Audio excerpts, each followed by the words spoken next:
Deixa eu conversar aqui então com o deputado federal Assis Carvalho. Boa tarde, deputado. Boa tarde, Silas. Prazer tê-lo aqui, deputado. Prazer é nosso. E o Partido dos Trabalhadores, deputado, se vê muito falar que o Partido dos Trabalhadores poderá indicar a candidata ou um outro candidato a vice numa eventual chapa em 2014, embora estejamos muito cedo para discutir 2014, do vice-governador Antônio José Moraes Souza. Há esta possibilidade, deputado? Silas, você colocou bem, eu também acho que está muito cedo. O Partido dos Trabalhadores está discutindo muito políticas para o Piauí, para o país. Ontem mesmo eu tive uma agenda muito lotada em Fortaleza, no DENOS, no Banco do Nordeste, discutindo projetos, tanto aqui para Parnaíba, como Teresina, Altos e Campo Maior. Nós estamos discutindo um projeto, tem uma primeira reunião de trabalho com a participação do prefeito Firmino, da prefeita Patrícia e do prefeito Paulo Martins, na próxima segunda-feira, às 18 horas, 17h30, 18 horas, para discutir um projeto de uma PPP, onde nós deveremos estar instalando aqui, com apoio do Banco do Nordeste, um veículo leve sobre trilhos, VLT, ligando Teresina, Altos e Campo Maior. Então, essa grande pauta que nós estamos trabalhando neste ano é trabalhar e trabalhar muito. Agora, como a gente sabe que a política ela pulsa, né? A gente gosta de jeito, discutir. Quero dizer para você, Silas, eu gosto de dizer que quem vai decidir 2014, antes de mais nada, é o apelo popular. São aqueles candidatos, sobretudo no cargo majoritário, que tiver mais apelo popular. Se não mudar o sentimento popular, e nós temos dados mais recentes, hoje nós temos quase 60% dos piauienses que diz que quer o Hélito Dias governador. Isso é um retrato de hoje. Eu também já vi pesquisas nesse sentido. Então, mantendo um retrato como esse, Silas, é muito difícil a gente passar por cima da vontade do povo. Agora, é um retrato que nós só vamos ver se ele se confirma ali no mês de fevereiro, março, abril de 2014, daqui a um ano e 2 meses. Mas mantendo o cenário de hoje, não temos dúvida nenhuma.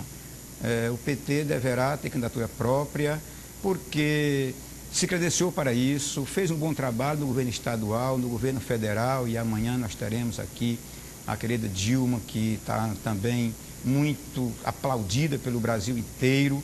Então, quem tem um know-how como esse, quem tem um patrimônio político como esse, não teria como não manter uma candidatura própria em 2014. E eu, particularmente, sou defensor da candidatura própria, porque o Partido dos Trabalhadores credenciou para isso. O PT estaria conversando, inclusive, com nomes como Silvio Mendes, deputado? Veja só, Silas, eu tenho uma amizade pessoal com o Silvio Mendes, né? E tive alguns momentos dialogando com ele, ouvindo o que ele pensa do Piauí, porque ele chegou a me dizer que este conflito aqui entre o PSDB e o PT é uma norma estabelecida por São Paulo. Tem uma briga lá e a gente importa ela para cá. É claro que o Silvio Mendes se mantendo no PSDB, até por as regras estatutárias dos partidos, não tem como haver composição.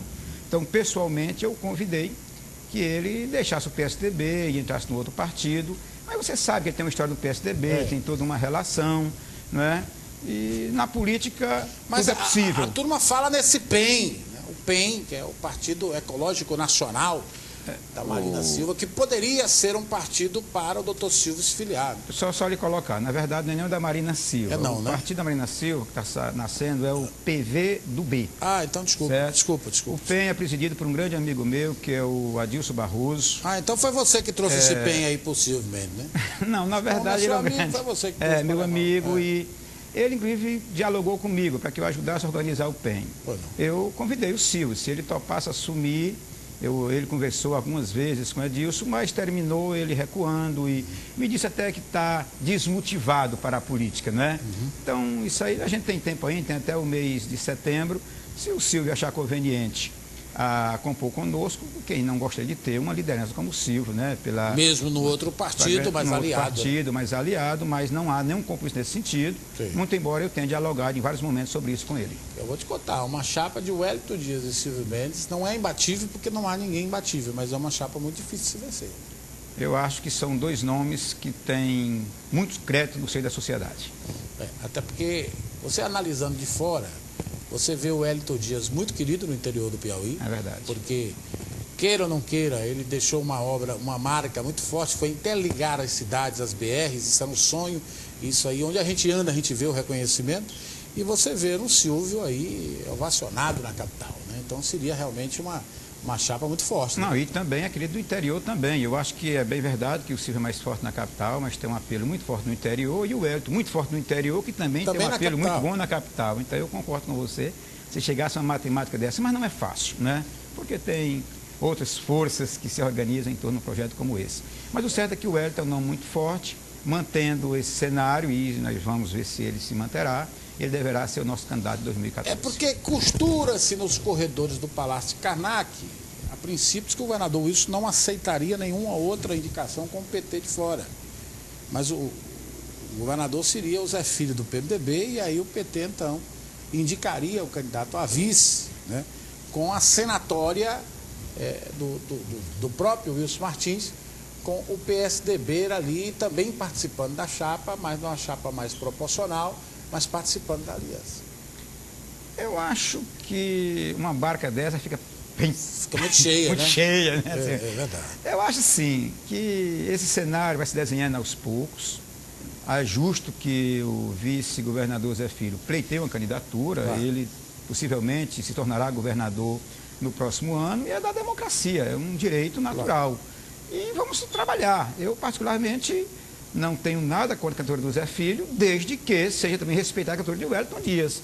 E aí o povo decide qual é o nome mais conveniente para dirigir o Estado. Nós vamos ter, por exemplo, essa reforma política que pode engessar os partidos em termos de coligação proporcionais, deputado?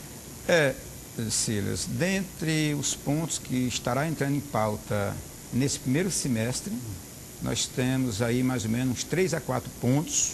E desses aí, eu lhe colocaria que o primeiro é a questão dos royalties. Esse não tem como ser adiado, porque já está no rito de urgência urgentíssima. Então, ou se vota ou tranca pauta. E o outro ponto é exatamente a questão da reforma política. Nós já temos hoje um consenso sobre 3 a 4 pontos, 3 pontos mais específicos, que são a unificação das eleições.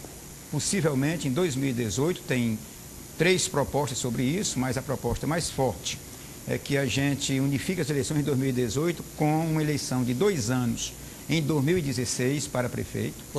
Um outro ponto que tem hoje 90% de aprovação, inclusive os pequenos partidos já aderiram a essa proposta, eu incluo aqui o PSOL, o PCdoB, que é um partido histórico, mas é um partido que tem uma quantidade menor de parlamentares, que é o fim das coligações. Muito embora isso haja uma alteração no regramento vigente. Porque como é que funciona hoje? Hoje você só tem condição de fazer uma segunda vaga se alcançar o coeficiente mínimo. Pela nova proposta, você pode fazer a primeira vaga desde que a sua média alcance, seja superior à segunda média. Então, você pode ter uma vaga se deu coeficiente. Então, os partidos menores aceitaram. Então, essa é uma proposta que tem muita unidade. E o outro é o financiamento público de campanha. Hoje tem-se uma matemática, embora esse tenha um debate mais complicado, de que é preciso alterar esse modelo vigente. E esses 3 pontos. Tem um quarto ponto, que é a questão do voto em lista, com o voto distrital ou não, distrital misto. Isso aí está um pouco complicado ainda. Está se procurando aí uma unidade, mas são os 4 pontos que já estão acertados para entrar na pauta agora nesse primeiro semestre. Certo. Então, essa questão proporcional, me parece que ganha muito coro lá em Brasília, né? Hoje é um ponto forte e são os 2 pontos que têm mais unidade. É unificar as eleições e a questão do fim das coligações. Esses 2 pontos aí praticamente estão mais ou menos confirmados. E os royalties, deputado? Será que nós vamos conseguir passar por cima de todos aqueles vetos existentes na frente dos royalties do petróleo? Silas, como está colocado hoje, não tem como ser diferente. Os royalties, nós temos mais de 400 votos, não votamos no final do ano por uma manobra da mesa diante de uma posição de um ministro que pese ser uma autoridade nacional na seara legislativa, cometeu um equívoco, porque ele não poderia estabelecer ordem cronológica, quando o judiciário também não tem ordem cronológica, porque a ordem cronológica é o apelo popular. Então, muitas vezes você tem um julgamento do judiciário à frente de outros que estão com 20 anos que não é julgado, exatamente porque não tem o mesmo apelo popular. Qual é o prejuízo que tem um veto de 12, 13 anos sobre o orçamento já foi executado, não tem mais dificuldade nenhuma. Mas mesmo assim, você também não pode proibir o regramento de votar. Nós temos como votar os vetos num dia só. E aí, novamente, houve aquela manobra e não foi votado. Se eu insistir nessa tese, os vetos serão votados num dia. Ontem, caiu aquele recurso de Espírito Santo, de que tinha que criar comissão para cada veto, isso aí está fora, então nós estamos autorizados a numa tarde votar todos e os royalties serão votados, não tenho dúvida nenhuma, tão logo que nós tivermos comissões, acredito, entre o mês de março, o mais tardar o mês de abril. Estou me agoniando aqui para falar sobre a questão judicial e eleitoral lá em União, se o senhor tem conhecimento. Não tenho tanto conhecimento. Eu tive com o Zé Barros, realmente tem uma denúncia muito forte sobre a questão da eleição do prefeito, que foi a distribuição de uns lotes de terrenos aí, já está praticamente provado uma quantidade significativa de lotes de terreno, que favoreceu a eleição do prefeito Gustavo Medeiros.